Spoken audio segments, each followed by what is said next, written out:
Welcome to Comic Power. I'm your host, Comic Killer 72. Welcome to another episode of The Quick Flip. This is the program where I go over comic book industry news in a very short period of time. Be sure to subscribe and click on the notifications bell. It will let you know when a new video is posted in the future. Alright, now let's get right into it.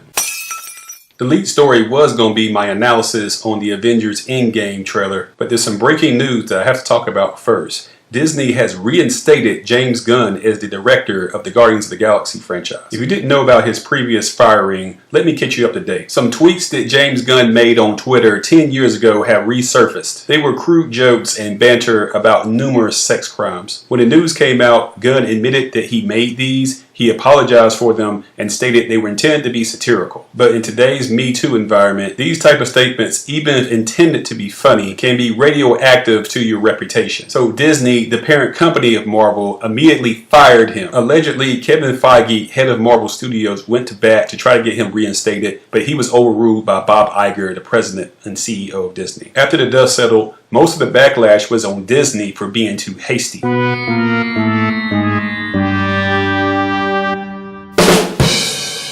This makes James Gunn a free agent, and you're talking about a guy who directed 2 movies that made $1.6 billion combined. So it was reported that DC offered him Suicide Squad 2 since David Ayer had been forced out after the first project. My point of view is that Disney was stupid for firing James Gunn, and DC would have been stupider for not hiring him away from the competition. It would be like the Kansas City Chiefs getting rid of Patrick Mahomes and another NFL team not picking him up. That would be ludicrous. So anyway, James Gunn back with Disney at Guardians of the Galaxy. I'm sure they have a behavioral clause in his contract. Dude, stay off Twitter. There's a real special magic between the director James Gunn and the cast of the Guardians of the Galaxy. I can't wait to part 3. Are they finally going to give us the reveal of Adam Warlock for real this time? Are we going to get more oddball characters like the 3D Man or Jack of Hearts? Are Star-Lord and Gamora really going to hook up and stop teasing us? Anyway, Guardians 3 drops in 2020. Can't wait. Okay, now we can talk about the Avengers trailer.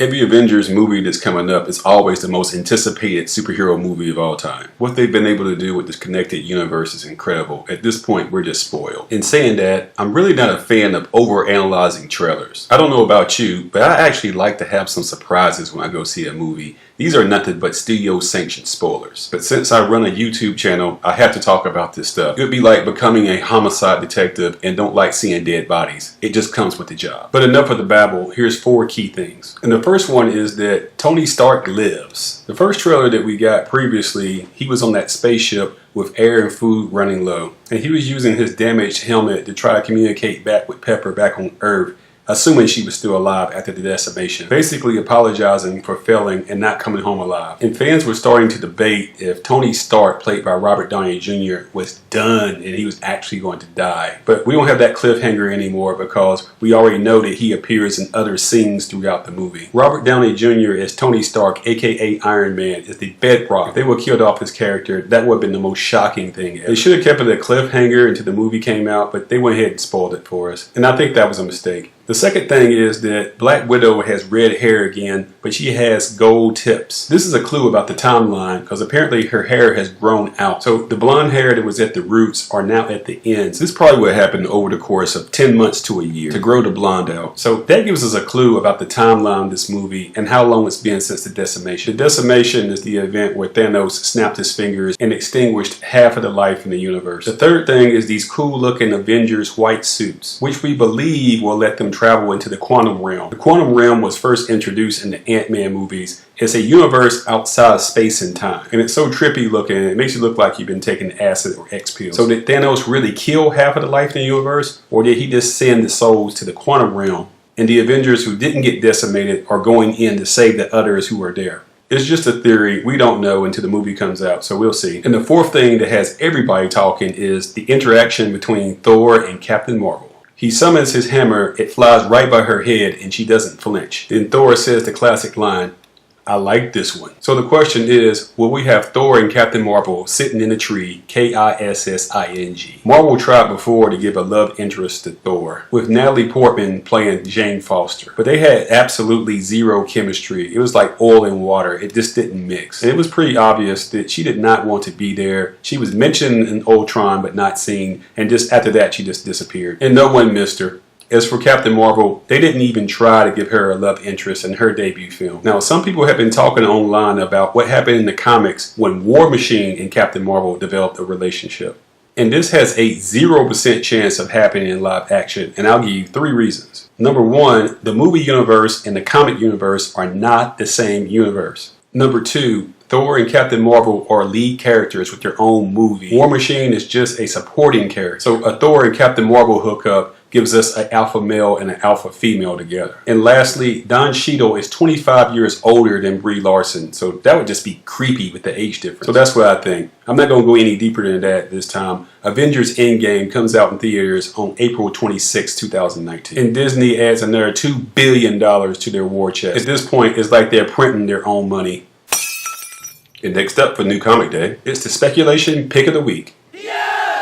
And the pick of the week for March 20th, 2019 is Spider-Man Life Story #1 of a 6-part miniseries from Marvel Comics. This is written by Chip Zdarsky, who's famous for sex criminals over at Image Comics. And what we're going to have is 6 volumes of Spider-Man in all 6 of the decades he's been published. So it will literally be the life story of Spider-Man from 1962 to the present. Issue #1 will tackle the 60s, so you're going to see a lot of Ditko-inspired covers on the variants. The most famous comic book characters like Batman, Superman, Wonder Woman, and Spider-Man, of course, rose up from simple throwaway comic books for kids to become our modern mythological folklore. The Greeks and the Romans had their myths. We got comic book characters. So yeah, I am definitely all about this. The runner-up is Dark Red #1 from Aftershock Comics. Aftershock is a new company that's similar to Image in that the creators own their property. This is the story of a man who's secretly a vampire. He's working in rural America in a gas station. He's bored and he meets this mysterious woman. It's written and created by Tim Seeley, who's also known for Revival over at Image Comics, which was also critically acclaimed. The vampire genre has been done a lot, but I always like to see fresh spins on it. I'll definitely be picking this up too. The print run's gonna be very low. It could be a sleeper hit. There's also some DC news. Ezra Miller, who starred as the Flash in the live-action DC movies, has teamed up with Grant Morrison to write a script to try to keep alive his project for a live-action Flash movie. After the massive failure of Justice League, it did not appear that there was going to be any movies made that weren't already in the can, like Aquaman, Wonder Woman, and Shazam. So we got a stall on Batman, a stall on Superman, Cyborg, forget about it. And all the plans about a Flash movie were on life support. DC hired Walter Hamada, who made his name on horror movies, to be the president of DC Films. And we got no evidence that he's a fan of the connected universe. It appears he wants to do standalone movies. We know that Batman's coming, Matt Reeves is going to be directing, and there's going to be a new Batman that won't be Ben Affleck. And now with the success of Aquaman overperforming at $1.1 billion, DC is playing with house money now, and it has emboldened them to come back to some of the Justice League founders like Flash. My only curiosity about the story is why Grant Morrison? It seemed like that Ezra went to somebody like Jeff Johns, who is the resident expert on all things Justice League related. I think Grant Morrison, I think of X-Men. I think he's an expert on that from his run on the X-Men in the mid-2000s, where he co-created cool characters like Quentin Quire, aka Kid Omega, and of course Phantom X. But I applaud Ezra for pushing for his character. I just hope they don't try to jump into Flashpoint too early. It's very complicated and that's something you have to work your way up to. While I'm here, let me state for the record, I'm not pulling for Marvel and pulling against DC. I want all these movies to be good. When any comic book movie is successful, that means we get more comic book movies, and that's a good thing for everybody. You know the drill. Subscribe to this channel, give it a thumbs up, and share these videos on social media so others learn about the channel. And don't forget, I do sell comics at my eBay page listed here. One Stop Thrift and Comic Power are ran by the same guy. That would be me, Comic Killer 72. I am 100% feedback, by the way. Once again, thank you to all my subscribers and viewers who support Comic Power. Until next time, this is Comic Killer 72 for Comic Power saying bye-bye.